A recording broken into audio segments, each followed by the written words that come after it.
Yes, indeed. Time to close this summit. I really hope that in the past 2 days we have been able to convince you that first we have achieved a lot collectively during the season 1 and that we have a need for the season 2.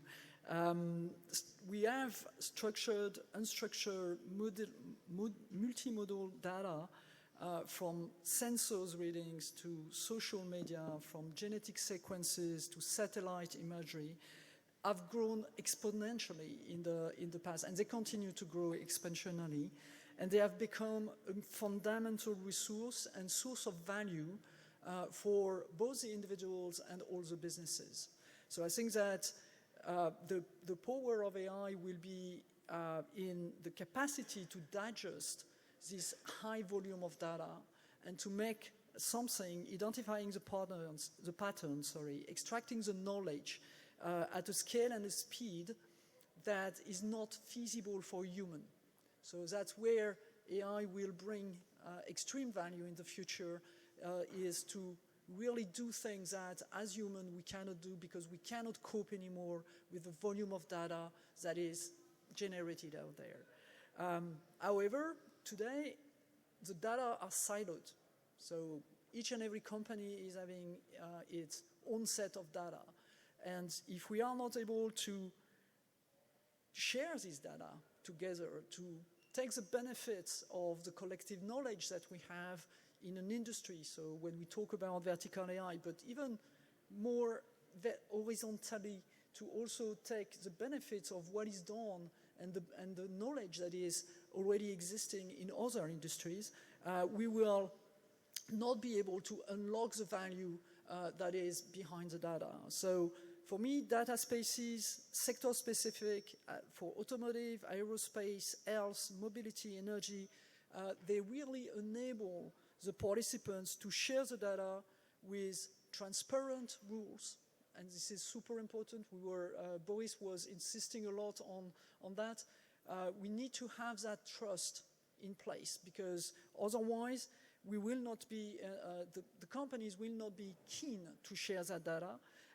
And this is what will create the collaborative value chains. Then trust and transparency, the mechanisms that the Gaia-X trust framework, the Data Governance Act, the Data Act, and many others are really establishing the legal and the technical framework necessary for the creation of that trust. That is the foundation of the data spaces and the foundation for the creation of vertical AI. So that's the blood that will really nourish the European digital and AI ecosystem, and that will be in a position to limit our dependencies to foreign technologies. Thank you very much.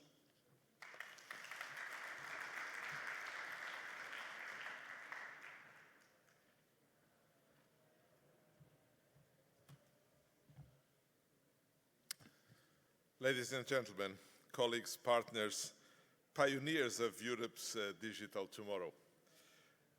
We gathered here at a very particular moment for Europe.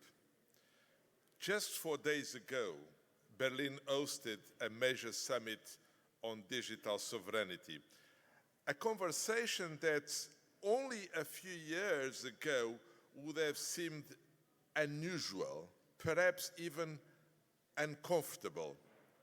Now it is central. And make no mistake, sovereignty is no longer just a geopolitical slogan. It is actually becoming a technological requirement.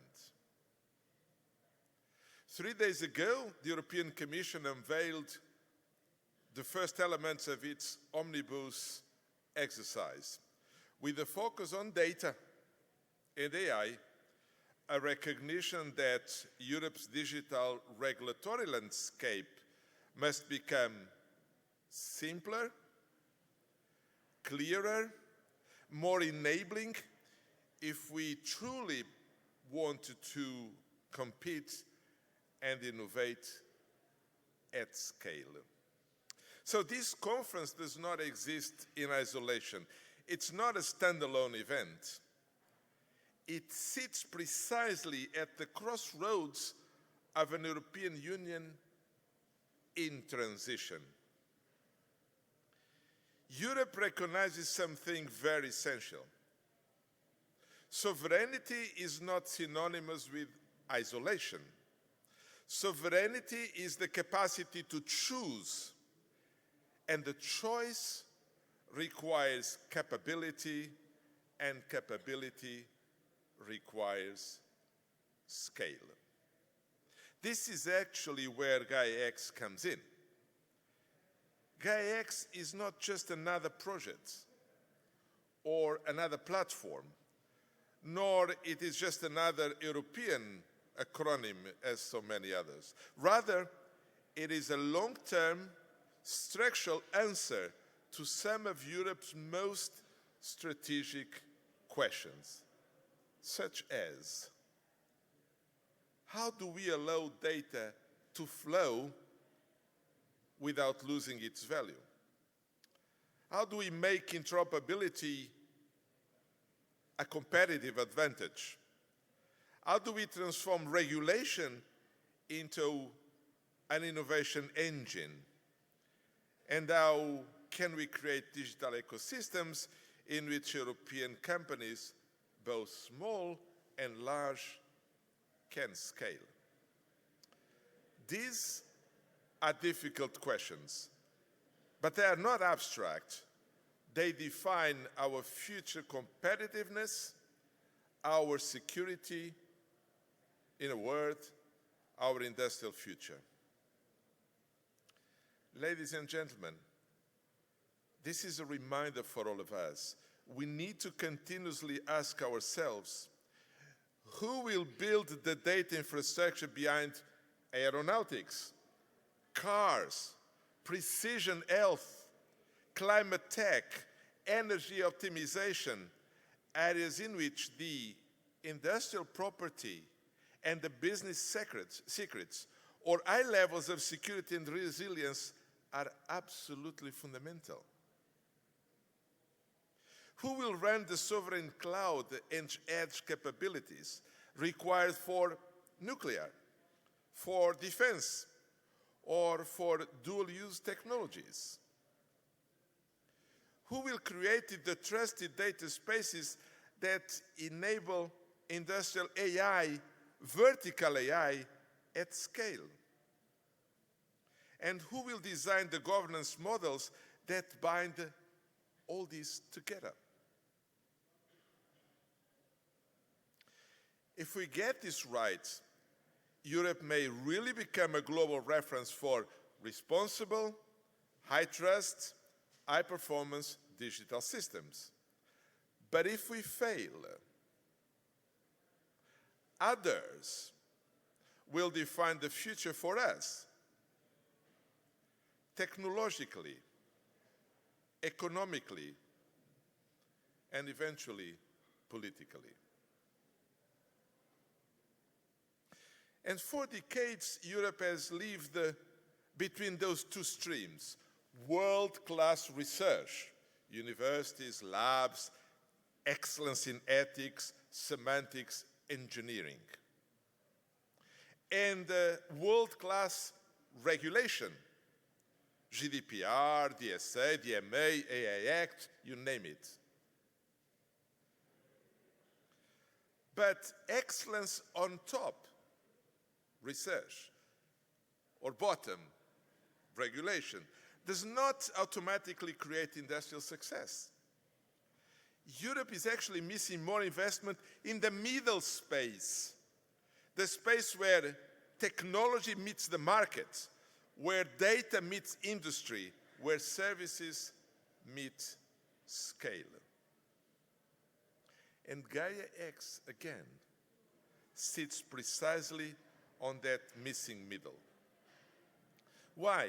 Because it brings together governance, and without rules, scale becomes undue complexity. It brings interoperability at all levels, including data semantics, where, as it was said and repeated again, Gen AI is so relevant because without common frameworks, there is no data exchange.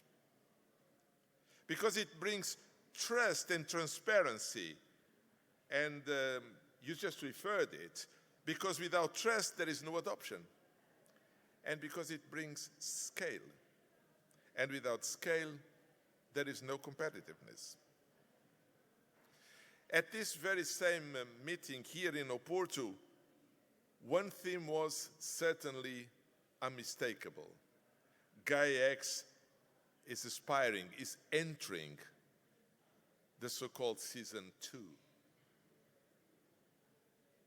If the early years focused on principles, architectures, and governance, the next chapter is about extracting economic value from data spaces, moving towards deployment and operational reality, ensuring that trust and compliance is no longer negotiated based on the metaphor of the paper or the eyes or the reading, but becomes automated, digital, machine to machine.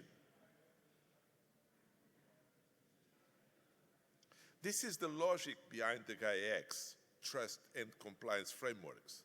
They are dynamic, domain-aware, they are cross-border, they are capable of embedding trust directly into the infrastructure rather than merely making it at the level of a contract. And certainly here again and again, this can be empowered by AI agents. Trust and rich data spaces are fundamental to build Europe as an AI continent, exploiting, as we said several times here, our industrial sovereign data coming from multiple sectors that here were abundantly referred: aeronautics, nuclear, industry 4.0, mobility, health, defense.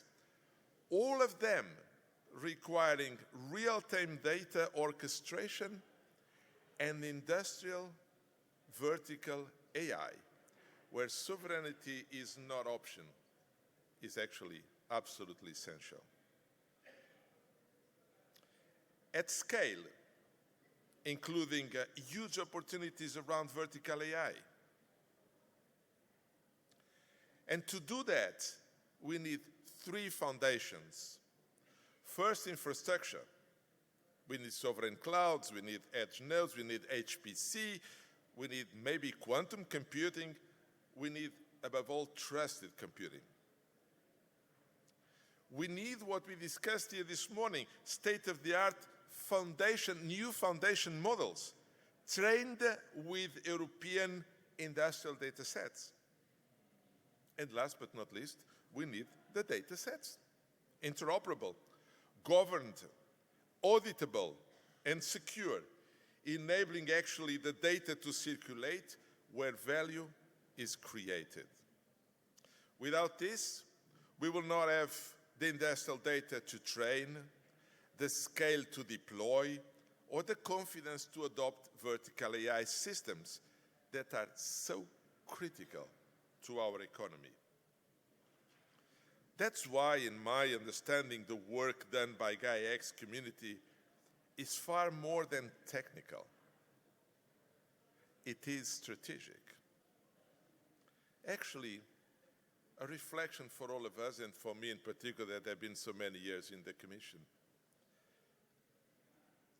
Europe maybe does not need thousands of fragmented pilots. What Europe needs is thousands of interoperable deployments. This is where real value compounds. This is where scale lives. And dear colleagues, as we close this event,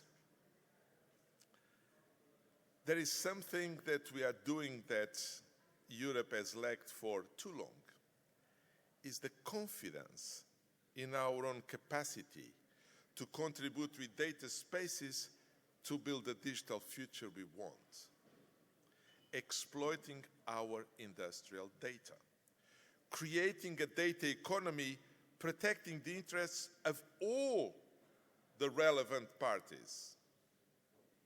And building this digital future should not be a copy of somebody else's systems, not even a diluted compromise, but it should be an European model, grounded in trust and ethics, powered by interoperability, capable of scaling, fostering data-driven economic viable businesses, open to partners, and strong enough to protect our own choices. And dear friends, Gaia-X is one of the rare initiatives that embodies actually all of those arguments. So, let me leave you with two very simple messages. A message to the policymakers that are in the rooms, and also a message to the community, the innovators, and the businesses that are here present today. One, please act together, policymakers from member states and Commission, to show how and what Europe can achieve together. Rationalization of initiatives, focus initiatives, building on each other's, and coordinating to have real economic impact, here in Europe and elsewhere, wherever our approach will be adopted. Number two, please do not treat Gaia-X as a project. Treat and nurture it as an infrastructure of choice, an architecture of trust and transparency, an engine of scale and business.